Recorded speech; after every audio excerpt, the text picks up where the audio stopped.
everyone, welcome back to this channel. I am Shweta, your English teacher, and I hope you all are absolutely fine. So in today's video we are going to read the poem 9 Gold Medal, which is a very beautiful and inspiring poem. At first the poem seems to be about some sports, but gradually we get to know that the poem is about the moral values, inspiration, compassion and emotions. Right? तो चलिए अपनी poem को start करते हैं. 9 Gold Medal by David Roth.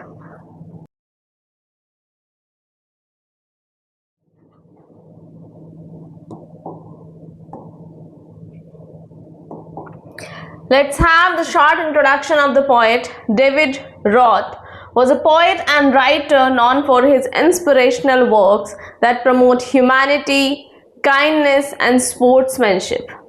He is best remembered for the poem 9 Gold Medals, which highlights the values of unity, compassion and true victory through the story of athletes in the special race.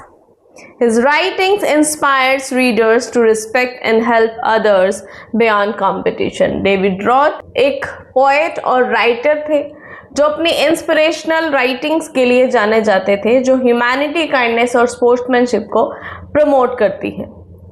सबसे ज़्यादा उनको, जो आज हम poem पढ़ने वाले 9 gold medals, इसके नाम से जाना जाता है, which is really a beautiful poem जो वैल्यूज को हाईलाइट करती है. कौन से value? Unity, compassion and true victory through the story of athletes.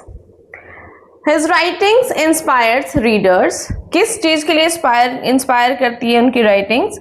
To respect and help others beyond competition. Competition की भावना से आगे निकल के कुछ करना, उसके लिए इनकी राइटिंग्स जानी जाती हैं. Fine.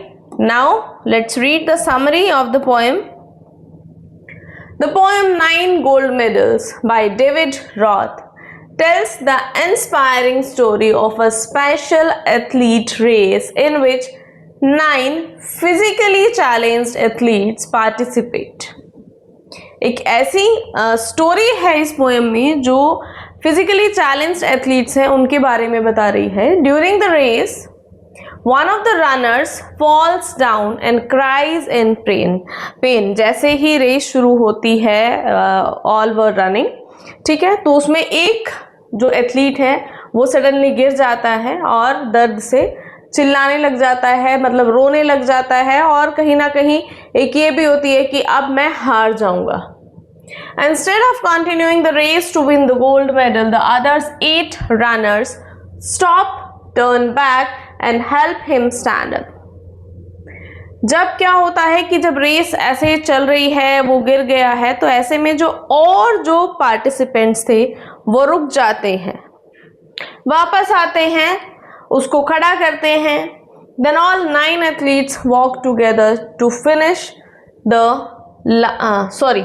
the finish line holding hands. और उसके बाद सभी 9 कॉम्पिटिटर्स एक दूसरे का हाथ पकड़ के फिनिशिंग लाइन की तरफ चलते हैं.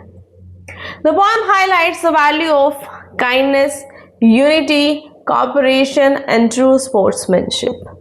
It teaches that helping others and showing compassion are greater achievements than winning medals. सिर्फ मेडल जीतना काफ़ी नहीं है. अगर आप दिल जीत लेते हैं अपनी वैल्यूज से, अपने मॉरल से, that is a great thing. The 9 gold medals symbolize that every athlete become a true winner because of their humanity and teamwork. Okay, चलिए अब चलते हैं अपनी पोएम की तरफ. The athletes had come from all over the country to run for the gold, for the silver and bronze. Many weeks and months of training all coming down to these games. Her country से, अलग अलग जगह से athletes जो हैं आए हैं, बहुत सारे एथलीट्स आए हैं. किसके लिए? गोल्ड जीतने के लिए, सिल्वर जीतने के लिए, ब्रॉन्ज जीतने के लिए. ठीक है, ऑल ओवर द कंट्रीज, अलग अलग जगह से बहुत सारे एथलीट्स एक जगह इकट्ठा हुए हैं जिनको मेडल लेने हैं। कोई गोल्ड मेडल लेगा, कोई सिल्वर लेगा, कोई ब्रॉन्ज लेगा। सबका इंटेंशन तो यही होता है ना आने का, कि हम जीतेंगे, मैं जीतूंगा, मैं जीतूंगा। कितने हफ्ते और कितने महीनों की ट्रेनिंग और उसके बाद इतनी मेहनत के बाद सब यहां तक पहुंचते हैं। ठीक है, तो इतने सारे लोग, उनकी मेहनत, उनके सपने, वो सब एक ग्राउंड पे हमें देखने को मिले।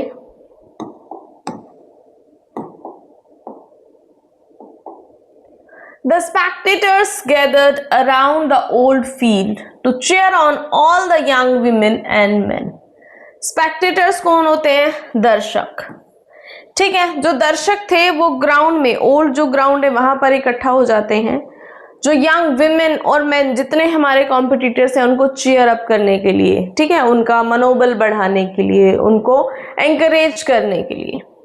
The final event of the day was approaching. Excitement was high to begin.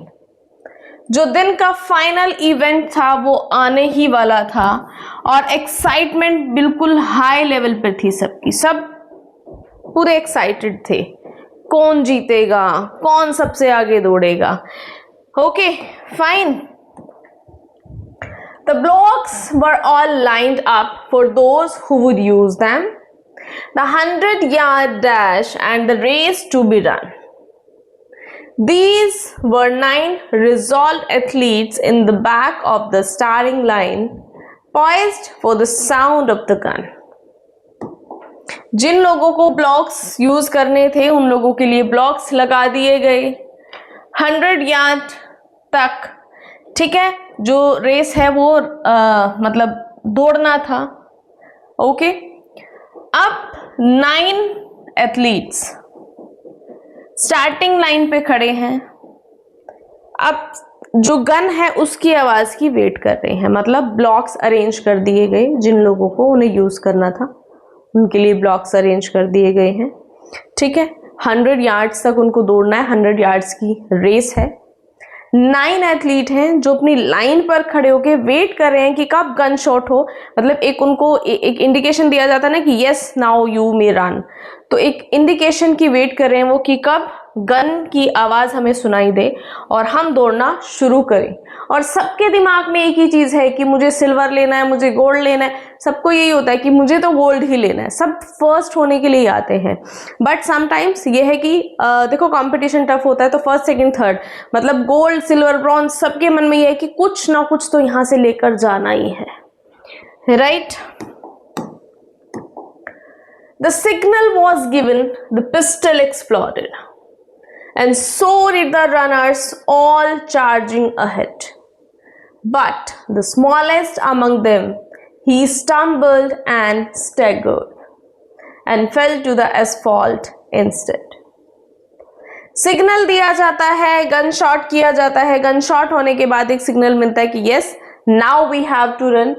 So did the runners, all charging ahead. और जैसे ही गन एक्सप्लोड हुआ सबने जो दौड़ना शुरू किया, बट उनमें से जो सबसे छोटा था वो एकदम से लड़खड़ाता है और लड़खड़ा के ठोकर खा के गिर जाता है।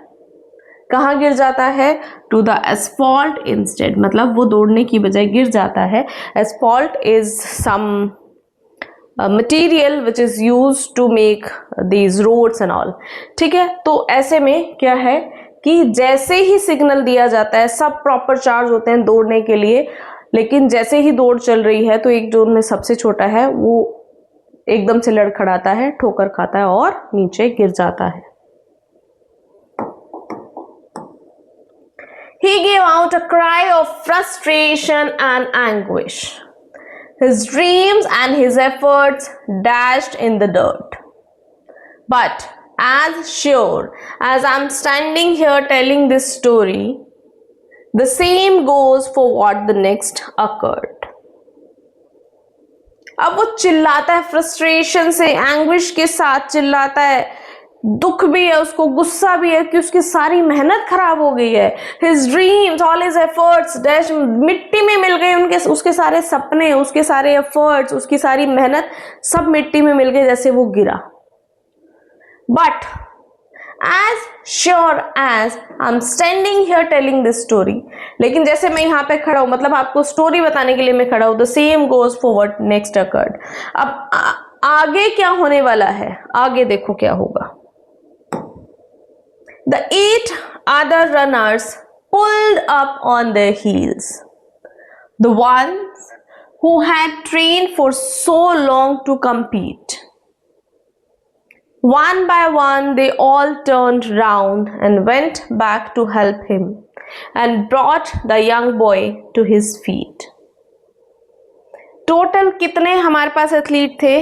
9 ने जैसे दौड़ना शुरू किया, एक को ठोकर लगी और वो गिर गया।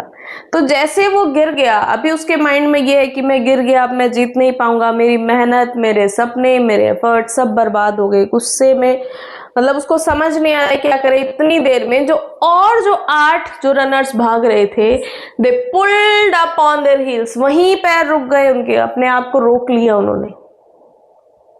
The ones who had trained for so long to compete, वो जो कब से ट्रेन किए जा रहे थे इस कंपटीशन के लिए, जो कब से मेहनत कर रहे थे इस कंपटीशन को जीतने के लिए, अभी किसी के दिमाग में ये नहीं है कि हमें जीतना है। जैसे ही वो गिरता है, सब 8 के 8 वहीं रुक जाते हैं। One by one they all turned round and went back to help him।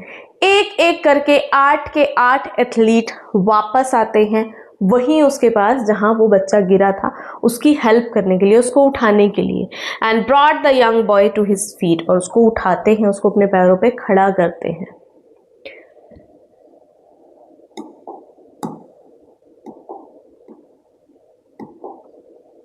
Then all the 9 runners joined hands and continued। और अब 9 के 9 एथलीट एक दूसरे का हाथ पकड़ के चलते हैं। The 100-yard dash now reduced to a walk।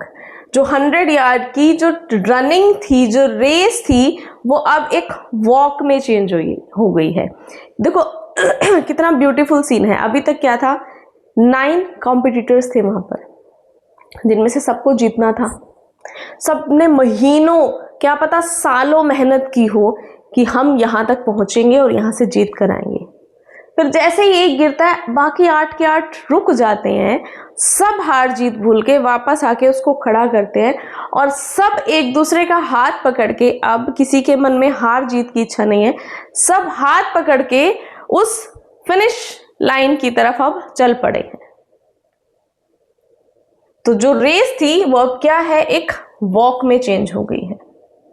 And a banner above that said special Olympics could not have been more on the mark।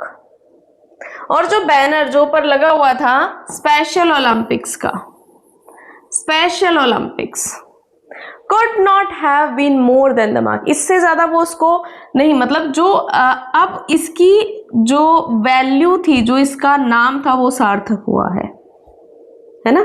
Special Olympics, कोई हार जीत वाला नहीं है यहाँ पे। That's how the race ended। इस तरह से रेस खत्म हुई with 9 gold medals। They came to the finishing line। They came to the finish line holding hands still and standing ovation, and 9 beaming faces said more than these words ever will। इस तरह से race and हुई कि 9 gold medals यहाँ पे, अभी तक कितने मिलने थे, 1 गोल्ड, 1 सिल्वर, 1 ब्रॉन्ज, लेकिन एंड कैसी हुई कि 9 के 9 को क्या मिले, gold medals. They came to the finish line holding hands still। Finishing जो लाइन होती है दैट, जहां तक हमें रेस दौड़नी होती है, नो के नो एथलीट एक दूसरे का हाथ पकड़ के वहां तक पहुंच रहे हैं। सारे जितने भी स्पेक्टेटर्स हैं सब खड़े हो जाते हैं, स्टैंडिंग ओवेशन उनको मिलती है और नो चमकते हुए जो चेहरे हैं वो हम देख पा रहे हैं। Said more than these words ever will, मतलब वो जो चमकते हुए चेहरे थे वो जितना मैंने कहा है शायद वो इससे ज़्यादा एक्सप्लेन कर रहे थे। तो वो वैल्यू, वो कंपैशन, वो एम्पैथी हमें इस पोएम में देखने को मिलती है।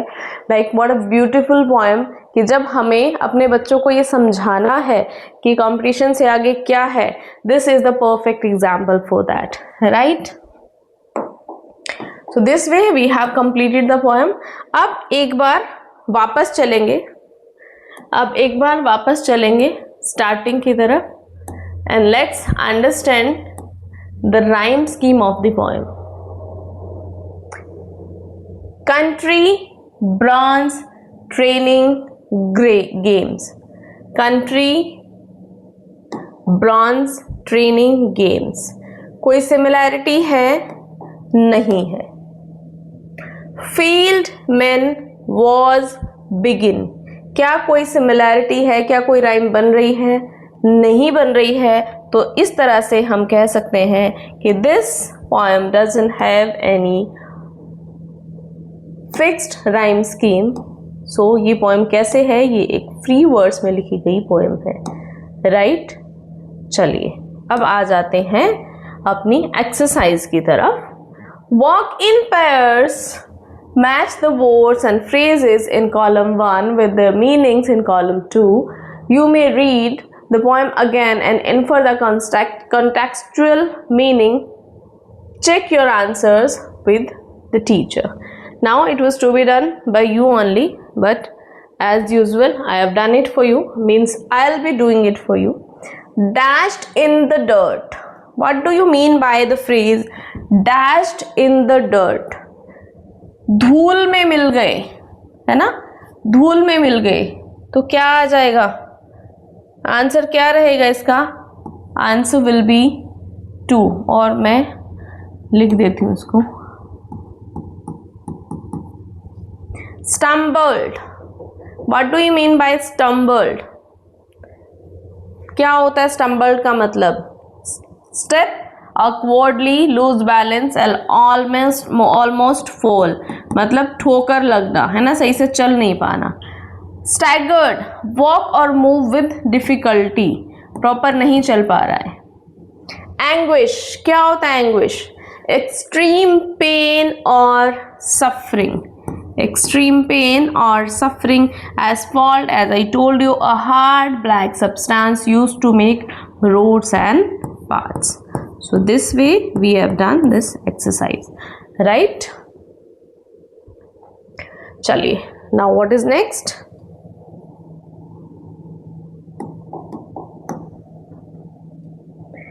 Identify the gist of each stanza. Write the number of stanza in the boxes given. Spectators cheered participants of different events and waited enthusiastically for the final event to start.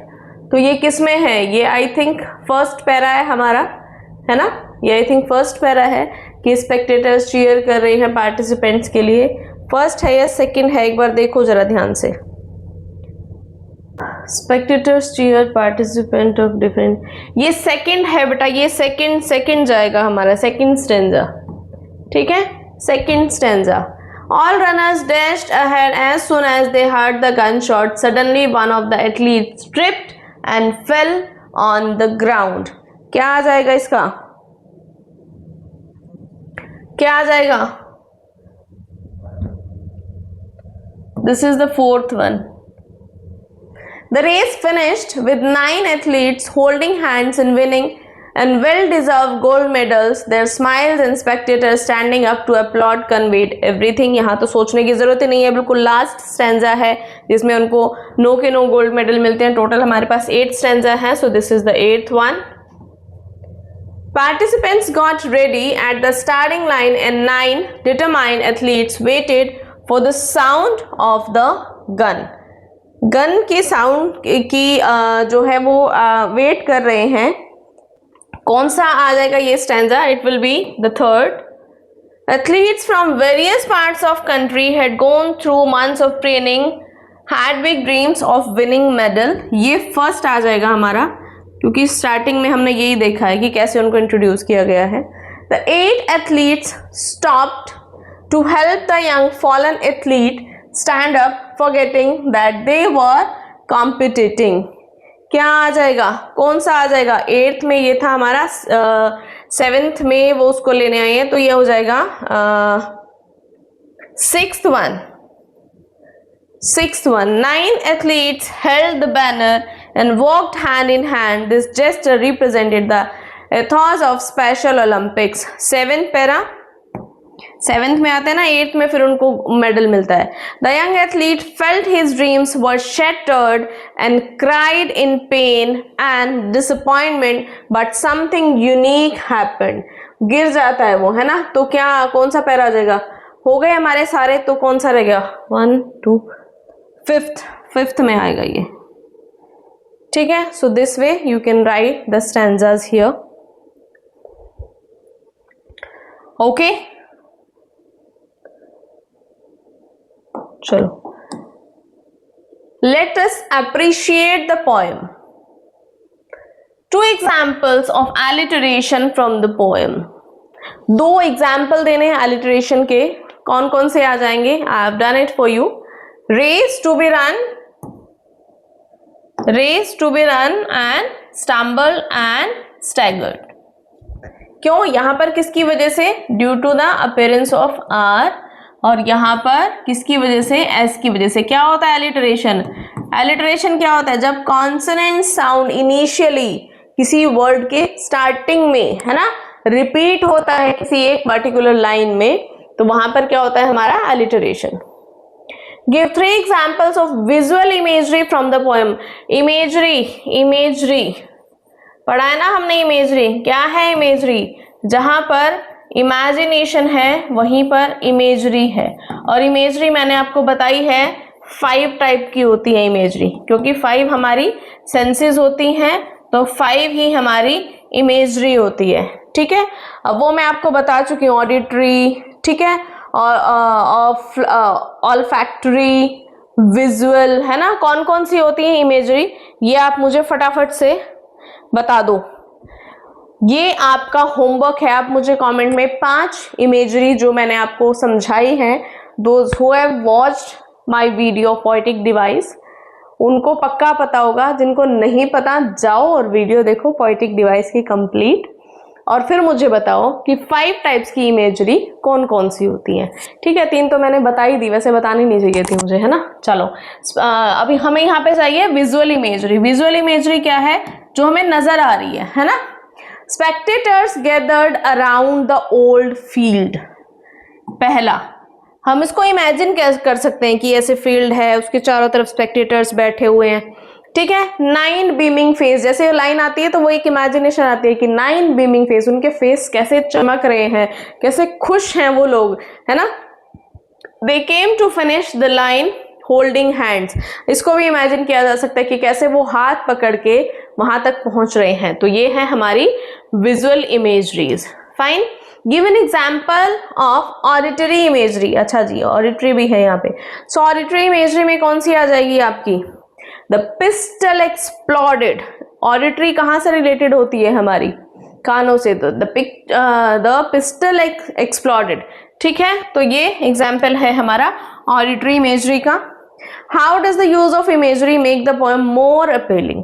किसी भी poem में, यहाँ तो इसकी बात हो रही है, बट नॉर्मली किसी भी पोएम में जब इमेजरी का यूज होता है तो वो मोर अपीलिंग हो ही जाती है.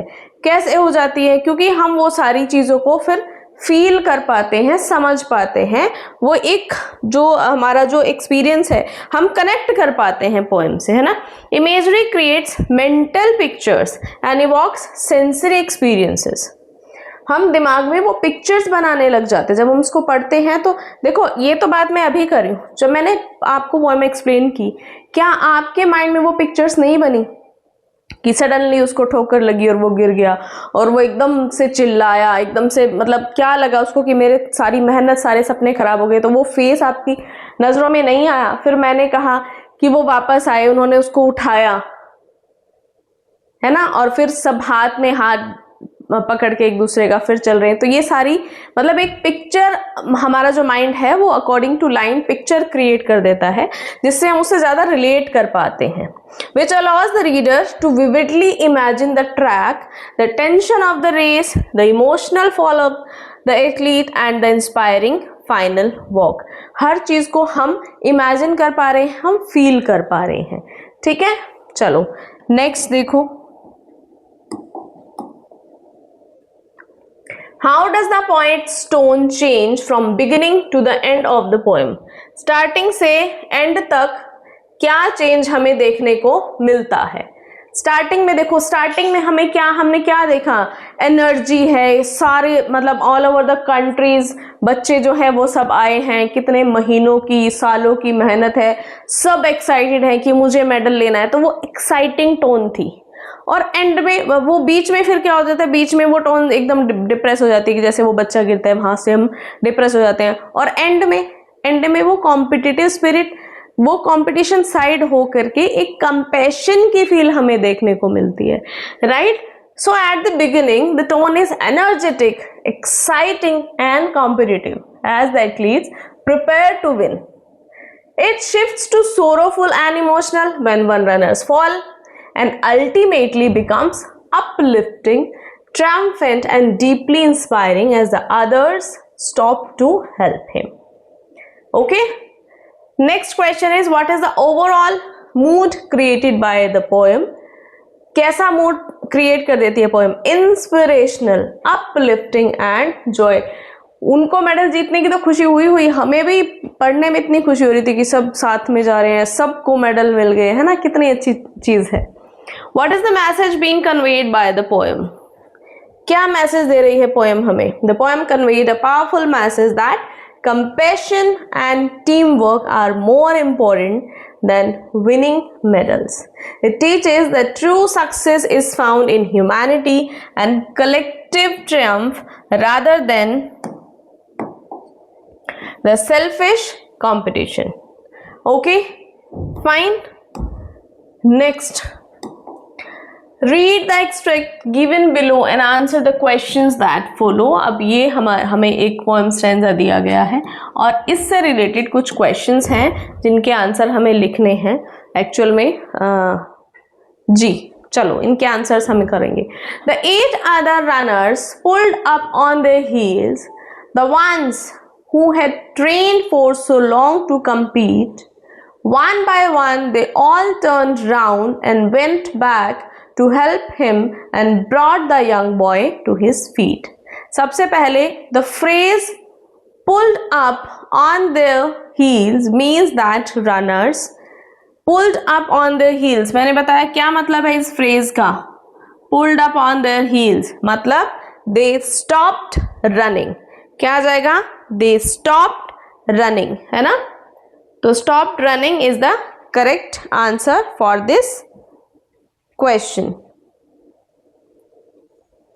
Now the next one is, mention one character trait common to all 8 other runners. कोई एक ऐसा character trait हमें बताना है जो सब में common है, जो सारे runners में common है। क्या common है? देखो सबसे पहले तो main क्या हो जाता है? compassion। ओके सॉरी, कंपैशन क्या है?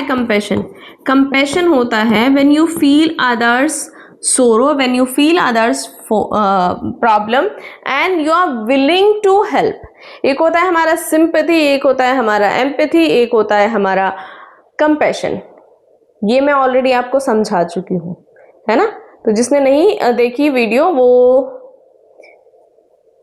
मैंने शॉर्ट्स भी डाला हुआ है, तो आप शॉर्ट्स में जाकर के एक बार चेक करना, तीनों को मैंने अच्छे से एक्सप्लेन किया है।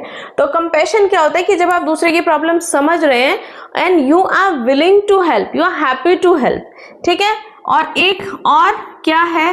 Kindness. Kindness is also a quality of those runners, ठीक है ना। चलो नेक्स्ट क्वेश्चन देखते हैं। नेक्स्ट क्वेश्चन क्या है? What is the tone of the poet in these lines? कैसी टोन है? क्या टोन है पोएट की, जो ये वाली लाइन, इन वाली लाइंस के अकॉर्डिंग, जो लाइन हमें गिवन है इन वाली लाइंस के अकॉर्डिंग क्या टोन है। देखो, the 8 runners pulled up on the heels, मतलब वो रुक गए हैं। क्यों रुक गए हैं? इतने सालों की जो मेहनत थी, जो ट्रेनिंग थी, उसके बावजूद भी वो रुक गए हैं। एक के बाद एक वापस आते हैं और उसकी हेल्प, उसको खड़ा करते हैं अपने पैरों पे, उसकी हेल्प करते हैं। तो यहाँ पर टोन कैसी हो जाएगी हमारी? यहाँ पर हमारी टोन जाएगी सिंपैथेटिक, है ना, सिंपैथेटिक एंड एडमायरिंग। एडमायर भी तो कर रहे हैं ना, ठीक है। Next, how might the young athlete have felt on being helped by others. अब जो गिर गया था एथलीट, उसकी जब हेल्प हुई तो उसको कैसा फील हुआ? उसको कैसा फील हुआ होगा? बताओ, उसको कैसा फील हुआ होगा? ऑब्वियसली कैसा फील होगा? बुरा तो नहीं लगेगा, है ना, बुरा तो नहीं लगेगा ऑब्वियसली। तो कैसा फील होगा? ग्रेटफुल, है ना, grateful. Would you consider this incident as a turning point in the poem? If yes, why? If no, why not? Yes, obviously it was a turning point in the poem. Why? Because before this incident it was a competition, है ना। पहले क्या था? एक competition था, सब जीतने के लिए आए थे, लेकिन बाद में अभी किसी को नहीं पड़ी है कि हारना है या जीतना है या क्या है। अभी क्या है? एक उनकी जो स्पिरिट ऑफ स्पोर्ट्समैनशिप है, जो ह्यूमैनिटी है, वो हमें नजर आ रही है। तो पहले हमें उनकी स्पिरिट ऑफ मतलब एक कॉम्पिटिटिव स्पिरिट नजर आ रही थी, अब हमें क्या नजर आ रहा है? स्पिरिट ऑफ स्पोर्ट्समैनशिप,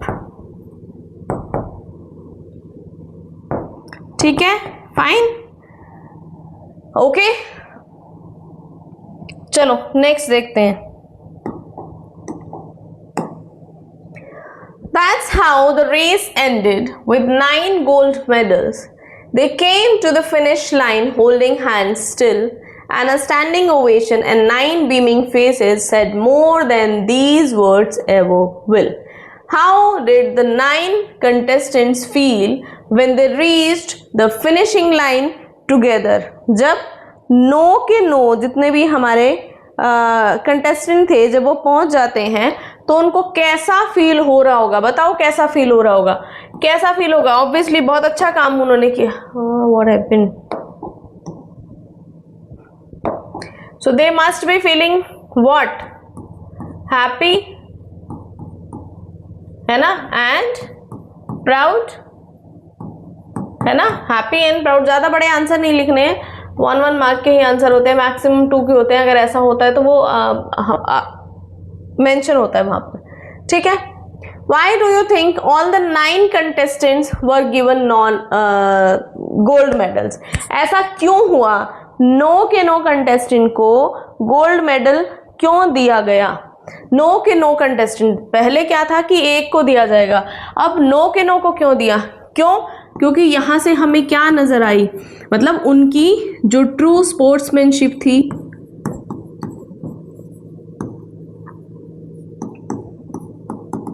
ठीक है, जो उनकी जो काइंडनेस थी,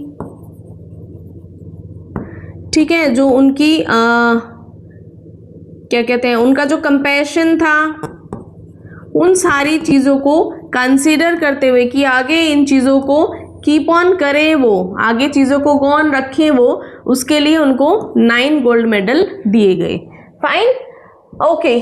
complete the sentence appropriately. The holding of hands signifies a feeling of.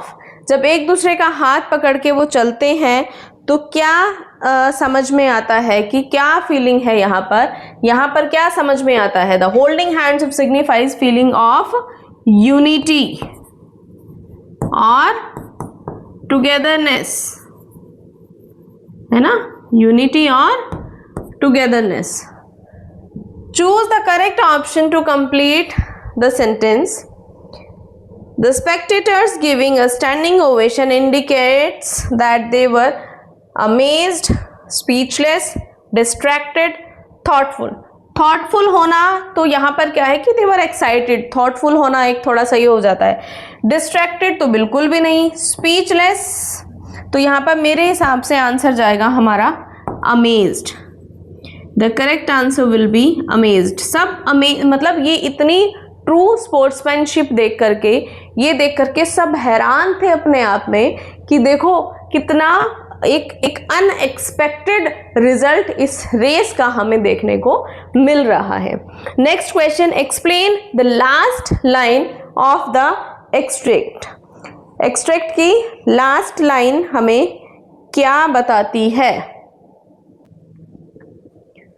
कौन सी है last line? And the standing ovation 9 beaming faces said more than these words ever. मतलब उनकी जो स्माइल थी, उनका जो काम था, वो इन वर्ड्स से ज्यादा उस चीज को एक्सप्लेन कर रहा था. ठीक है, okay. So I hope this is done. Now question answers.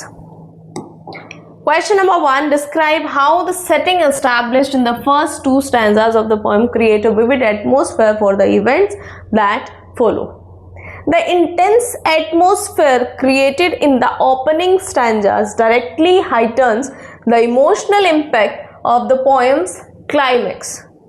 मतलब जैसे अब एकदम से इतना रेज कर दिया एक्साइटमेंट को कि ऐसे है, इतने इतने सालों की ट्रेनिंग के बाद यहाँ पर हैं, गन शॉट का वेट कर रहे हैं, तो एक्साइटमेंट बढ़ रही है. By detailing the athletes' rigorous training and these spectators' roaring excitement, the poet establishes a high-stake arena driven purely by the desire to win. Consequently, when the runners chose to stop, turn back and lift their fallen competitor, instead of racing ahead, their collective empathy completely shatters the expected sports narrative. The vivid initial setting acts as a necessary foil, transforming a standard athletic event into a powerful demonstration of human compassion. मतलब पहले excitement बढ़ा दी जाती है पूरी, फिर suddenly वो रुक जाते हैं, तो वहां से उनकी स्पोर्ट्समैनशिप नजर आती है. तो बहुत ब्यूटीफुली इसको एक्सप्लेन किया है. How do you think the youngest athlete might have felt when he fail? आपको कैसा लगता है जब वो गिर गया? देखो, जिसने महीनों सालों मेहनत की है, ट्रेनिंग ली है, अपने आप को स्ट्रॉन्ग बनाया, बहुत सारी चीज़ें, जब हम कंपटीशन में उतरते हैं हमें बहुत सारी चीज़ें पीछे छोड़नी पड़ती है. सबसे पहले अपनी जीभ का स्वाद छोड़ना पड़ता है, हमारा जो लग्जरी जोन है वो छोड़ना पड़ता है, हमारा जो लेजर टाइम है उसको भूलना पड़ता है. तो बहुत सारी चीज़ें छोड़ करके आप यहाँ तक आते हो. और ऐसे में जैसे वो गिर गया तो उसको कैसा फील हुआ होगा? The youngest athlete likely felt a crushing wave of heartbreak, frustration and absolute despair the moment he hit the ground. जैसे वो गिरा उसको लगा कि अब सब खत्म. इतनी मेहनत, सपने, एक्साइटमेंट, एफर्ट सब खत्म. Having dedicated months to intense training, stumbling at very start of the race instantly shattered his dreams of winning a gold medal. सारे सपने टूट जाते हैं उसके suddenly. Seeing his competitors pull ahead while he lay helpless on the track would have brought on feelings of isolation and failure. However, this immense grief quickly turned into profound gratitude and relief when his fellow runners paused, turned back to lift him up, and chose to cross the finish line together as equals. Next question. Why were the athletes eager to begin the race? सब इतना excited, इतना eager क्यों थे race शुरू होने के लिए? Athletes eagerly await the race because it represents the ultimate culmination of their relentless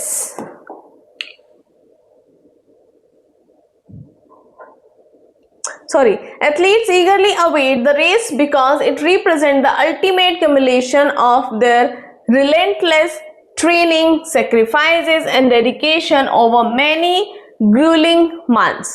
They are deeply motivated by the thrilling desire to test their personal physical limits, outpace their rivals, and experience the unparalleled euphoria of crossing the finish line victorious. Ultimately, the vibrant energy of the roaring crowd and the prestigious allure of winning a medal push these competitors to unleash their absolute best performance the moment the starting gun fires. इतने excited क्यों थे? क्योंकि सबको ये था कि जो training इतने महीनों से ली है, जो इतने दिन से एफर्ट किए हैं, जो इतनी मेहनत की है, अब उसको दिखाने का टाइम है, अपने आप को चेक करने का टाइम है, अपनी फिजिकल स्ट्रेंथ है उसको चेक करने का टाइम है. और जब हम जीत जाएंगे, जब वो जो गोल्ड मेडल मिलेगा, वो जो टाइम होगा, तो वो एक्साइटमेंट लेवल बहुत हाई था.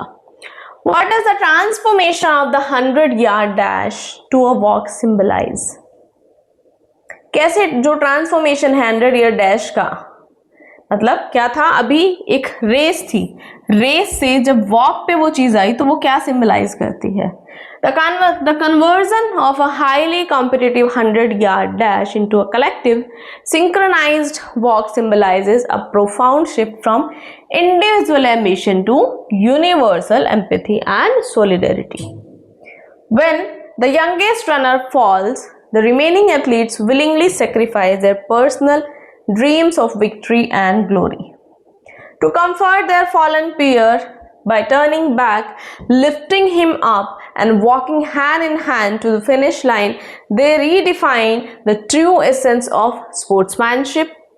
This collaborative act demonstrates that human compassion, mutual support, and shared dignity are infinitely more valuable than personal accolades or any single gold medal. साथ में जीतना, अकेले जीतने से अच्छा है साथ में जीतना, है ना? Next question is, how might the poem be different if the focus was solely on individual achievement rather than collective support? कैसे different हो जाती poem अगर individual achievement की यहाँ पर बात होती तो? Focusing solely on individual achievement would completely rewrite the emotional core of the poem. Instead of moving display of empathy, where runners choose to finish together, the narrative would highlight the intense competition, grit, and personal victory. The fallen athlete will be ignored as others raced ahead, turning a story of shared humanity into standard tale about the solitary pursuit of a gold medal. अगर सिर्फ individual के बारे में हम individual aspect पे आ जाएं तो जो यहाँ पर एम्पैथी, कंपैशन, काइंडनेस, स्पोर्ट्समैनशिप जो नजर आई है वो नहीं नजर आती. सिर्फ कंपटीशन था तो कंपटीशन ही रहता, जो बच्चा गिर गया था उसको इग्नोर कर दिया जाता, सब आगे निकल जाते और शायद उसका कॉन्फिडेंस दोबारा से बनता ही नहीं कि वो किसी भी रेस में पार्टिसिपेट कर पाता. तो पोएम का तो एंगल ही चेंज हो जाता अगर ऐसा कुछ होता तो. Next question, how does the poet's use of language and tone enhance the reader's engagement with the poem? Poets use language and tone to transform abstract ideas into visceral, shared human experiences. By choosing evocative words, sensory imagery, and musical sound devices, they control the poem's pacing, the emotional weight. This atmospheric pull shapes the reader's psychological journey, shifting them from passive observers into active, empathetic participants. Okay, तो जो language है वो कैसे excitement को बढ़ा रही है, कैसे इमेजरी के थ्रू उससे कनेक्ट कर पा रहे हैं, वो सारी चीज़ें जो है जो हमारा वर्क है उसकी लैंग्वेज पे डिपेंड करता है. Now I think this is the last short question.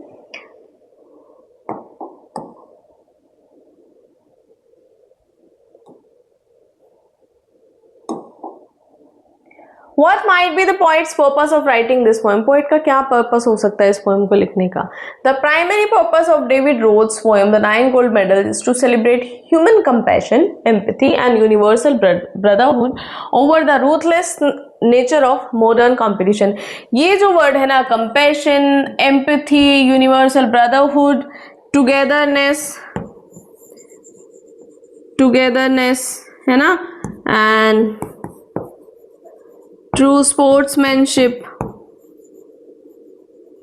ये याद रखने हैं. ये वर्ड इस पोएम का कंप्लीट एनालिसिस करने के बाद ये वर्ड्स निकल के आते हैं जो इस पोएम को कंप्लीटली एक्सप्लेन कर देंगे. आपकी थीम हो, ठीक है, आपकी मॉरल हो, जो भी है वो यहाँ से कंप्लीट हो जाएगा. Okay, by narrating the moving story of 9 differently abled athletes at Special Olympics who stopped running to help a fallen competitor, the poet seeks to redefine the true meaning of victory. He shifts the focus from individual glory and winning trophies to collective support, cooperation, and humanity. Ultimately, the poet intends to inspire the readers to understand that kindness, inclusion, and lifting others up carry far greater value in the race of life than simply crossing the finish line first. Life में values का होना बहुत जरूरी है. Fine. Now this is it with the short question. Now let's move towards the long question. Why were the Special Olympics described as more than these words ever will signify in the context of the poem? In David Roth's poem 9 Gold Medals, the final line, "Sad more than these words ever will," serves as a profound acknowledgement of the limitation of language and capturing the depth of human emotion and empathy. Within the context of the poem, the phrases carry several layers of significance. क्या? The inadequacy of language. The poet admits that literal works are insufficient to describe the pure, raw beauty of the moment. The sight of 8 differently abled athletes willingly sacrifice their hard-earned dreams of individual victory to comfort a fallen comrade cannot be fully captured by syntax or vocabulary. देखो, पहली बात ये है कि gold medal, no को gold medal मिलना वो तो एक बात की बात है. पहले तो उन्होंने अपने ड्रीम सेक्रीफाइस ही किए हैं. हो सकता है वो सबके सब बाहर ही हो जाते ना गेम से. गेम तो रहा ही नहीं ना, वो कंपटीशन तो रहा ही नहीं ना, वो एक सिंपली वॉक में चेंज हो जाती है. लेकिन हाँ, ये कि उनकी वैल्यूज को बनाए रखने के लिए वो जो 9 गोल्ड मेडल उनको दिए गए, उनकी एक अपनी ही इंपॉर्टेंस है. तो ये क्या है कि मतलब अपना देखो, willingly sacrificing their hard-earned dreams of individual victory to comfort a fallen comrade cannot be fully captured by syntax or vocabulary. Next आ जाओ, the power of non-verbal expression. The power of non-verbal expression. The real message was conveyed through actions. The holding of hands, collective walk across the finish line, 9 beaming faces. These gestures radiated universal brotherhood and mutual respect, which spoke louder than the spectators than any spoken commentary. ये जो कुछ gestures दिखाए गए हैं, ये अपने आप में बहुत स्पेशल है, अपने आप में बहुत बड़ा मैसेज दे रहे हैं, बहुत अच्छा इम्पैक्ट क्रिएट कर रहे हैं. नेक्स्ट आ जाओ, redefining the true spirit of special Olympics. The phrase highlights a shift from cutthroat competition to radical compassion. By concluding the race together, the athletes gave a new meaning to the banner above them. They proved that lifting others up is the ultimate human triumph. A sublime truth that goes far beyond poetic description. मतलब वो जो लिखा हुआ था special Olympics, सच में एक meaning यहाँ से जो क्रिएट हो रहा है. ठीक है, तो किसी भी पोएटिक डिस्क्रिप्शन से बहुत आगे है. Okay, so that's it with the poem. I hope you liked it. I hope आपको पोएम समझ में आई है. If you have any doubt, आप मुझे बता सकते हैं through your valuable comments. Okay, तो आप अपने कमेंट्स के थ्रू मुझे बताइएगा, ज़रूर बताइएगा पोएम आपको कैसी लगी, इसका मॉरल, इसकी वैल्यू आपको कैसी लगी, साथ में एक्सप्लेनेशन, कैसा लगा एंड क्या आपको क्वेश्चन आंसर प्रॉपर समझ में आए, क्या मुझे वन शॉट ये जो प्रोवाइड मैं करा रही हूँ क्या इसका सच में कोई फ़ायदा है, are you getting the things properly? So I always wait for your comments. Okay, thank you so much. If you really like the video, hit the like button, share with your friend and do subscribe the channel. Thank you.